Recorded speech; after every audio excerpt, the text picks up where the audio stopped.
Meus queridos irmãos, a paz do Senhor e Salvador Jesus Cristo, que bom que estamos aqui para mais uma aula da Escola Bíblica Dominical. Na semana passada, o nosso irmão Gabriel falou um pouco a respeito dos anjos, acabou falando um pouco dos anjos que são emissários de Deus aqui na Terra e um pouco sobre aqueles anjos também que se rebelaram contra o Senhor e que são hoje os chamados demônios.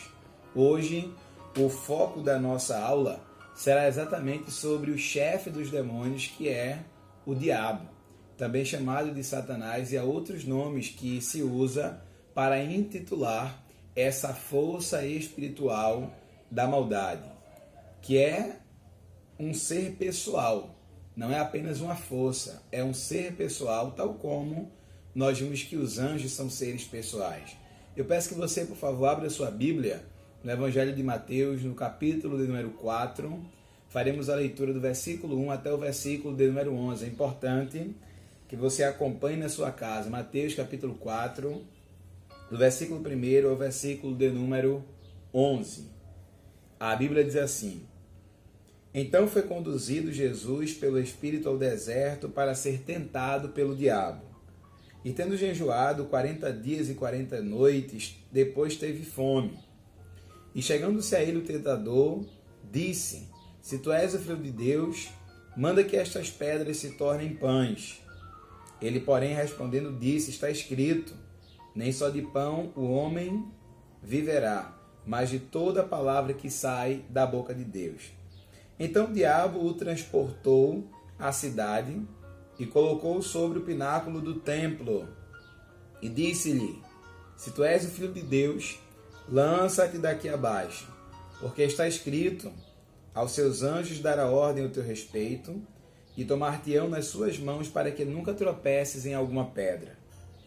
Versículo 7, disse-lhe Jesus: Também está escrito: Não tentarás o Senhor teu Deus. Novamente o transportou o diabo a um monte muito alto, e mostrou-lhe todos os reinos do mundo e a glória deles. E disse-lhe: Tudo isso te darei se prostrado me adorares. Então disse-lhe Jesus: Vai-te, Satanás, porque está escrito: Ao Senhor teu Deus adorarás, e só a ele servirás. Então o diabo deixou, e eis que chegaram os anjos e o serviram. Hoje há uma força, uma inclinação para alguns cristãos quererem negar a existência do diabo ou a influência dele neste mundo. A grande verdade é que nós não podemos negar o mundo espiritual, porque é um mundo até mais real do que o mundo palpável. E assim como nós existimos, os seres espirituais também existem, assim como nós somos seres pessoais, os seres espirituais criados por Deus também são seres pessoais. Dessa afirmação nós já entendemos que o inimigo das nossas vidas, o diabo, ele foi uma criação de Deus, mas é óbvio que Deus não criou o diabo no estado em que ele está. Porque a Bíblia diz no livro do Gênesis, no capítulo de número 1, que Deus fez, depois de ter feito todas as coisas, depois de Deus ter feito o homem, os animais, a natureza, depois de ele ter feito tudo que fez, o espaço, o céu, os astros, os luminares, Gênesis 1 e 31, diz assim, que Deus viu que era tudo muito bom. Ou seja, tudo que Deus faz é bom. E é necessariamente e obrigatoriamente bom que Deus faz, porque Ele é bom. E é impossível que um Deus que seja perfeitamente, completamente bom, possa criar alguma coisa que também não seja bom. Ou seja, um Deus totalmente bom, perfeitamente bom, não poderia, não pode ter criado o mal. Seria uma incoerência teológica, uma incoerência filosófica, não é? Quem é mal pode até criar o mal, mas quem é bom só pode criar aquilo que é bom.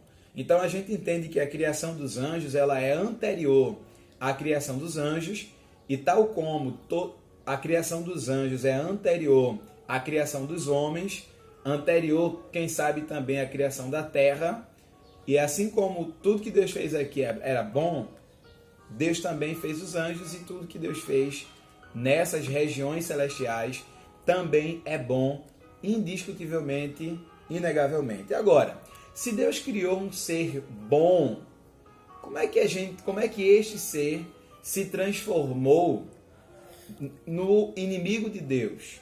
Como é que este ser se transformou no acusador? Como é que esse anjo, essa criação, melhor dizendo, se transformou numa aversão àquilo que Deus é? Pois bem, o que nós entendemos, e há obviamente muitas respostas a respeito do inimigo, a respeito do diabo, muitas das perguntas nós conseguimos responder com tranquilidade porque a Bíblia nos oferece respostas. Outras perguntas são mais difíceis de responder, de maneira que nós precisamos responder por inferências ou por especulação. No entanto, o que Deus deixou registrado na sua palavra é suficiente para nós sabermos o quanto Deus é bom, o quanto Deus é soberano e que, obviamente, todas as coisas que Ele faz são coisas boas, são coisas perfeitas, porque Ele é um Deus, porque Ele é o Deus perfeito, né? E de onde teria surgido o inimigo? Algumas especulações na palavra de Deus, algumas linhas teológicas admitem que o que está escrito, por exemplo, em Isaías, no capítulo 14, e em Ezequiel, no capítulo 28, que fala a respeito de reis terrenos, na verdade, de maneira velada, estaria se falando ali a respeito de Satanás, que na verdade, antes de ser Satanás, era Lúcifer, um anjo de luz. Abra sua Bíblia em Isaías no capítulo 14, daqui a pouco a gente volta para Mateus capítulo 4. Isaías capítulo 14, a partir do versículo 12, a Bíblia diz assim: Como caíste do céu, ó estrela da manhã, filha da alva, como foste lançado por terra, tu que habitavas as nações. E tu dizias no teu coração, eu subirei ao céu, e acima das estrelas de Deus estabelecerei o meu trono. E no monte da congregação me assentarei da banda do norte, e subirei acima das altas nuvens, e serei semelhante ao Altíssimo. Olha a expressão, e serei semelhante ao Altíssimo. E contudo, levado serás ao inferno, ao mais profundo do abismo. Se você observar o título, o epígrafe desta passagem, trata sobre o rei, a ruína do rei da Babilônia. É exatamente sobre isso que se trata aqui. No entanto, entende-se, a partir de algumas expressões que estão presentes aqui, tá? A ideia de cair do céu, a ideia de subir até Deus e ser semelhante a Ele, entre outras ideias que estão presentes nesse texto, faz-nos entender também que, de maneira velada, aqui o texto refere-se, para além de se referir ao imperador babilônico, refere-se também a Satanás. Talvez o Ezequiel 28, a partir do versículo de número 12, seja até um pouco mais claro para nós, dentro dessa interpretação em que a gente consegue enxergar a figura de Lúcifer aqui.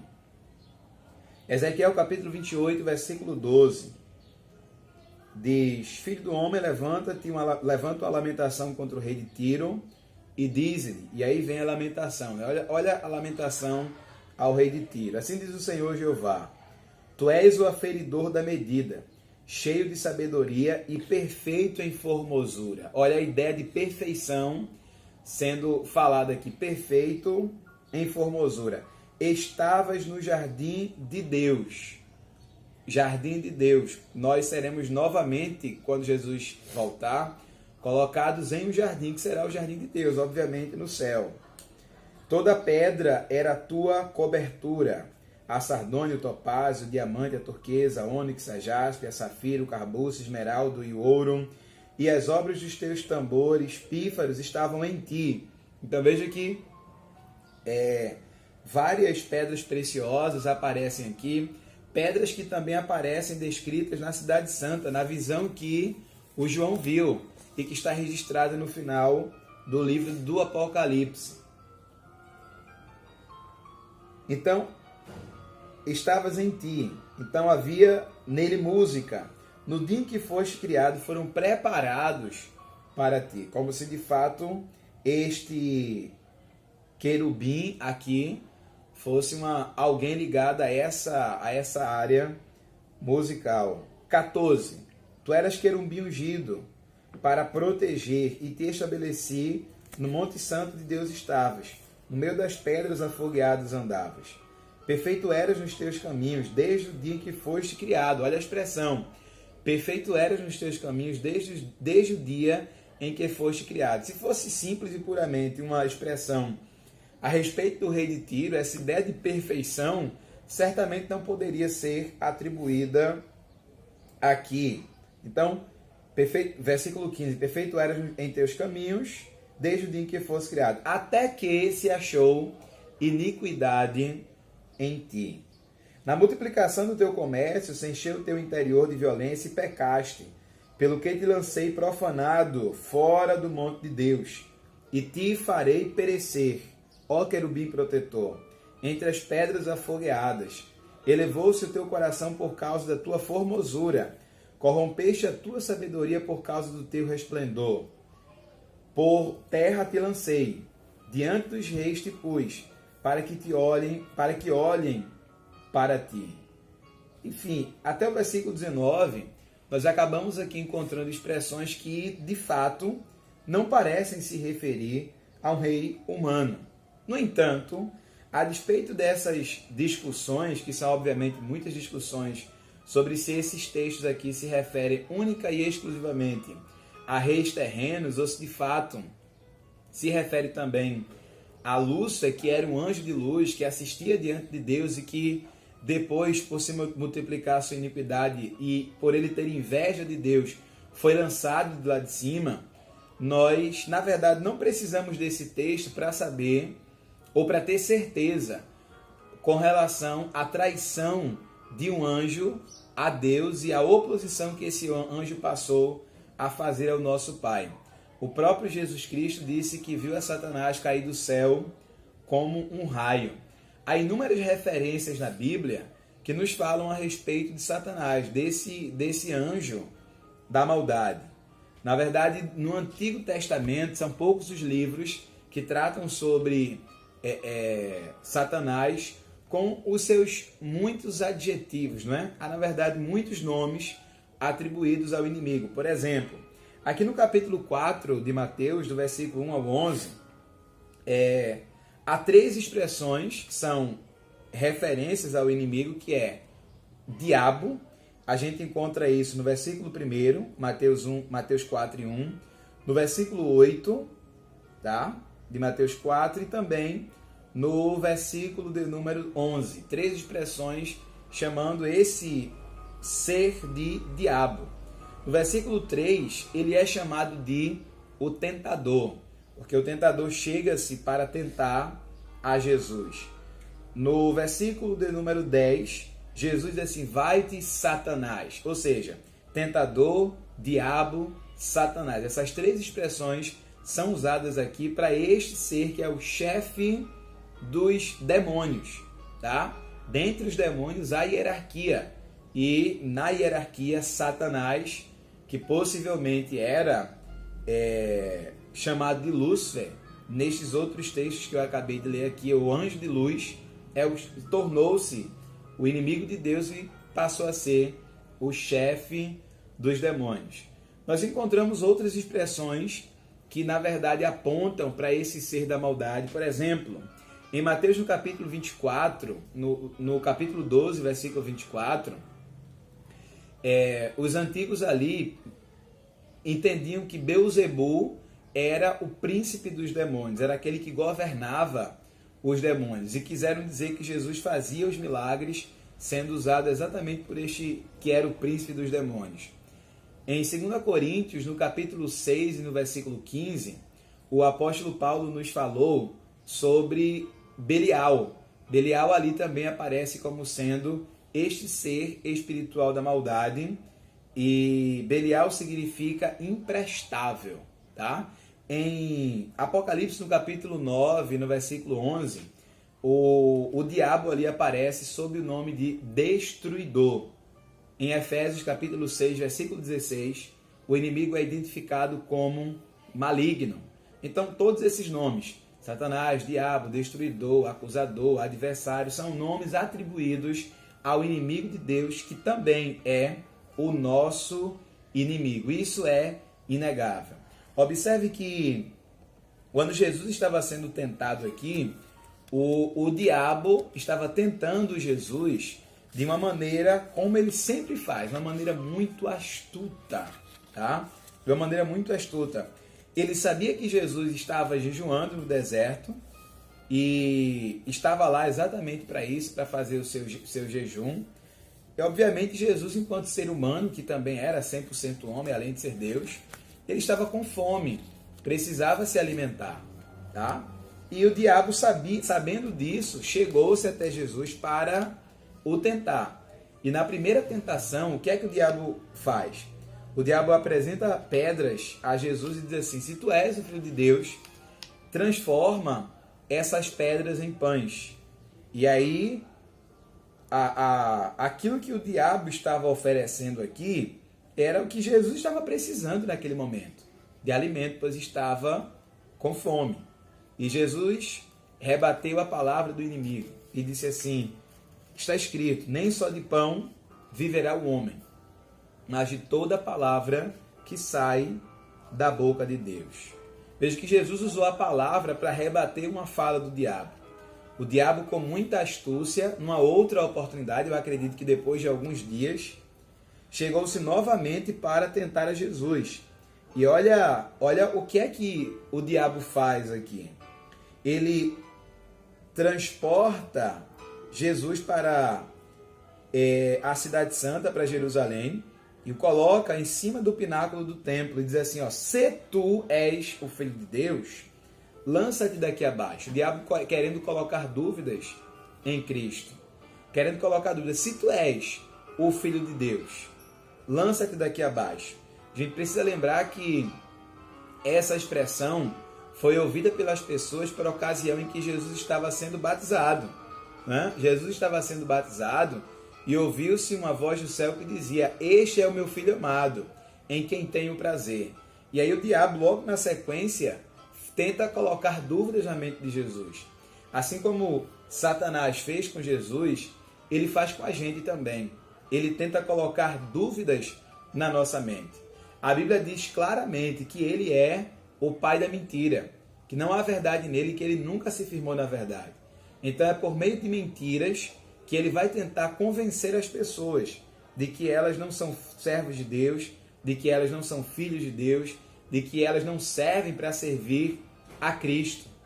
E é interessante que quando a estratégia do diabo de contar só mentiras não dá certo, ele usa outra estratégia. Ele começa a colocar algumas verdades e no meio dessas verdades ele vai lançando mentiras, para que as mentiras pareçam àqueles que estão ouvindo uma verdade. E aí tudo seja absorvido como sendo verdades incontestáveis, enquanto o diabo está lançando ali a sua mentira. E certamente essas mentiras são mentiras centrais.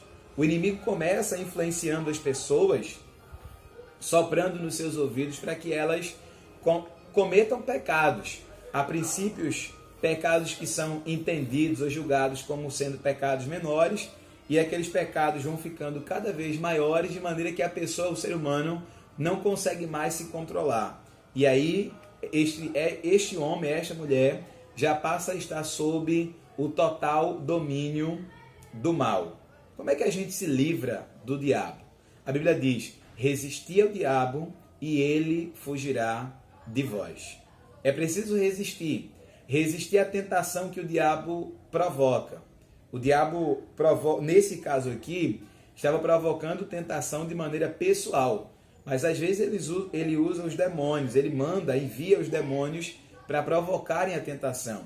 Outras vezes ele mesmo ou algum demônio entra no corpo de pessoas que abriram espaço para ele, para que através dessas pessoas a tentação aconteça, o mal aconteça, e as pessoas que estão debaixo da vontade de Deus percam, por exemplo, a paciência, saiam de si e acabem por cometer pecado.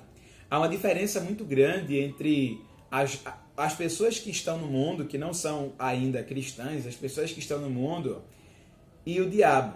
Porque as pessoas que estão no mundo têm a opção de se converter para Jesus, acreditar no Evangelho por fé, se converter para o Senhor Jesus Cristo e ser salvas. No entanto, Satanás não tem mais essa condição, não tem mais essa possibilidade. Ele já está condenado. Claro, em definitivo será condenado dentro da linha temporal quando acontecer o juízo final. Mas até lá, ele vai continuar tentando as pessoas para que elas nunca conheçam a Cristo. Tá? O diabo, de maneira muito inteligente, de maneira muito estratégica, desenvolve as suas tentações e as suas estratégias para fazer com que as pessoas de fato não acreditem em Deus. Veja que coisa interessante. Às vezes, o diabo tenta para que as pessoas não leiam a Bíblia, porque o diabo não quer que você, não quer que eu, não quer que nós leiamos a Bíblia.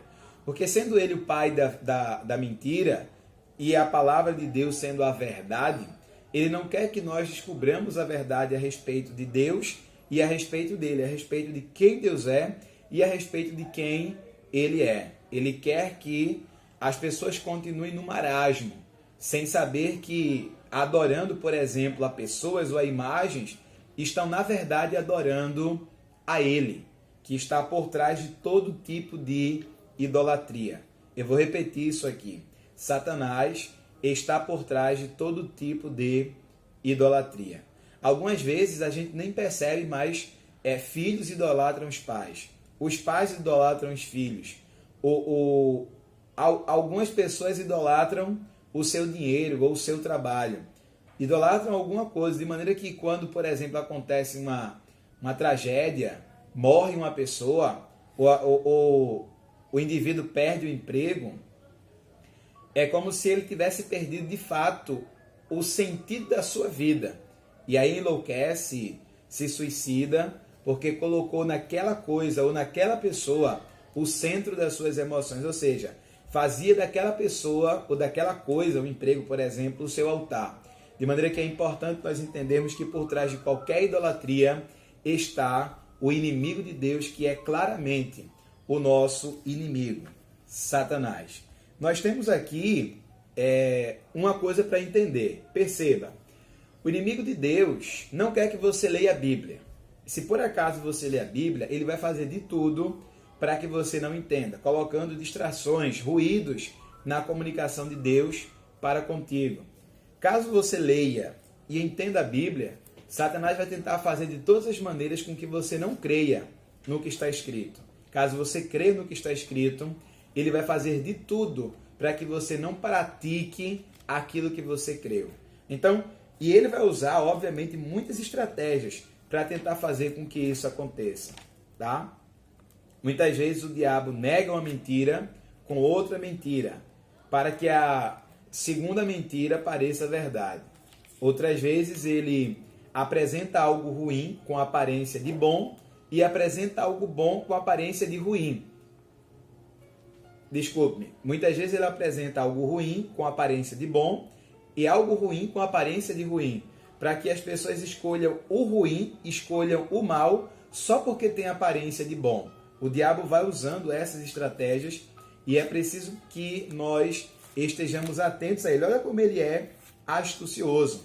Chegou para Jesus e disse assim: se tu és o filho de Deus, te lança daqui embaixo, porque está escrito que aos seus anjos dará ordem a teu respeito para te guardar em todos os teus caminhos. Está usando a Bíblia. Olha o que é que o inimigo usa para tentar fazer com que Jesus cumpra a sua vontade. A Bíblia. Aí Jesus, que também sabe da Bíblia, diz assim: também está escrito, não tentarás o Senhor teu Deus. Numa outra oportunidade, Satanás aparece, coloca Jesus em cima de um alto monte e diz assim: olha, vou te dar tudo isso aqui, se prostrado tu me adorares. O que é que acontece? Jesus mais uma vez resiste à tentação. Lembrando que ser tentado não é pecado. O pecado é você ceder à tentação. Ser tentado não é pecado. O pecado é você ceder à tentação. Então Jesus foi tentado nisso aqui também. E aí, depois de ter dito Satanás, tu te darei se prostrado me adorares, olha o que ele quer. Que é a adoração. É tudo que ele quer. A adoração está por trás de todos os ídolos. O nosso inimigo, que é o inimigo de Deus. Então, Jesus disse: vai-te, Satanás, porque está escrito: ao Senhor teu Deus adorarás e só a ele servirás. Depois de Jesus ter dito isso ao inimigo e o inimigo ter sido resistido por Jesus e ter ido embora, o que acontece? Os anjos do céu aparecem e servem a Cristo. Sabe qual é a mensagem de Deus para nós? É que vale a pena resistir à tentação, vale a pena resistir o inimigo, vale a pena resistir às astutas ciladas do diabo, sendo fiel a Deus. Porque com certeza, depois de nós superarmos as tentações, os anjos do Senhor haverão de nos servir. O diabo, segundo o dicionário de Wycliffe, é um ser criado, um ser pessoal, um ser sobre-humano, maligno, e um anjo caído, uma forma não material, ou seja, uma forma incorpórea. Então, o diabo está aí, ao nosso derredor, bramando, rugindo como leão, buscando a quem possa tragar. Mas o anjo do Senhor, que é o nosso Senhor Jesus Cristo, ele está ao nosso redor, nos protegendo de todas as ciladas do inimigo. Alguns cristãos manifestam, e eu não consigo entender o porquê disso, medo de Satanás. Alguns têm até medo de dizer o nome diabo, Satanás, do subterrâneo, avermelhado, enfim.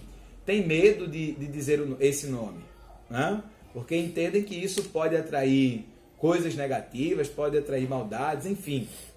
Quando Jesus enviou os seus discípulos para pregar o evangelho, ele enviou e disse assim: estou enviando vocês para sujeitarem os demônios, tá? Então, os demônios, o próprio chefe dos demônios, Satanás, não tem poder sobre a vida daquele que é de Deus.